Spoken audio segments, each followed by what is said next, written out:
ગુજરાત બુલેટિનમાં આપનું સ્વાગત છે। શ્રાવણ માસની એકાદશી નિમિત્તે કષ્ટભંજન દેવદાદાને પ્યોર સિલ્કના વાઘા પહેરાવ્યા। સ્વામિનારાયણ મંદિર વડતાલધામ સંચાલિત સુપ્રસિદ્ધ યાત્રાધામ સાળંગપુર ધામ કષ્ટભંજન દેવ હનુમાનજી મંદિર ખાતે પણ શ્રાવણ મહિનાની ભવ્યાતિ ભવ્ય ઉજવણી કરવામાં આવી રહી છે। ત્યારે શાસ્ત્રી સ્વામી હરિપ્રકાશ દાસજી પ્રેરણા અને કોઠારી વિવેક સાગર સ્વામીના માર્ગદર્શનથી શ્રાવણ માસ ભવ્ય મહોત્સવ અંતર્ગત કષ્ટભંજન દેવ દાદાની એકાદશી નિમિત્તે શ્રી કષ્ટભંજન દેવ દાદાને વિવિધ પ્રકારના આલ્કોહોલ વગરના અત્તર પરફ્યુમનો દિવ્ય શણગાર કરી સવારે આરતી કરવામાં આવી।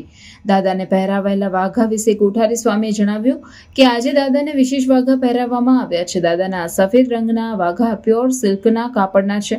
આ વાઘા વૃંદાવનમાં બનાવડાવવામાં આવ્યા છે, જેમાં જરદોશી વર્ક કરાયું છે। આ સાથે વાઘામાં ફૂલ અને વેલની ડિઝાઇન પણ છે। આજે શ્રાવણ મહિનાની એકાદશી નિમિત્તે કષ્ટભંજન દેવ હનુમાનજીને આલ્કોહોલ વગરના અત્તર અને પરફ્યુમનો શણગાર કરાયો છે। શણગાર માટે 1200થી વધુ અત્તર perfume London, Dubai, America, Australia અને ભારતના અલગ અલગ રાજ્યોમાંથી મંગાવ્યા છે। સિંહાસને શણગાર કરતા 4 કલાકનો સમય લાગ્યો છે। અત્તર અને પરફ્યુમનું કલેક્શન કરતા 6 મહિના જેટલો સમય લાગ્યો હતો। આ પછી અલગ અલગ મંદિરમાં ઠાકોરજી માટે મોકલી આપવામાં આવશે। શ્રાવણ માસ દરમિયાન હનુમાન ચાલીસા પાઠ અનુષ્ઠાનનું આયોજન કરવામાં આવેલ તેમજ શ્રી હરિ મંદિરમાં દિવ્ય હિંડોળાના તેમજ અનેરા દર્શનનો લાભ લઈ ધન્યતાનો અનુભવ કરેલ।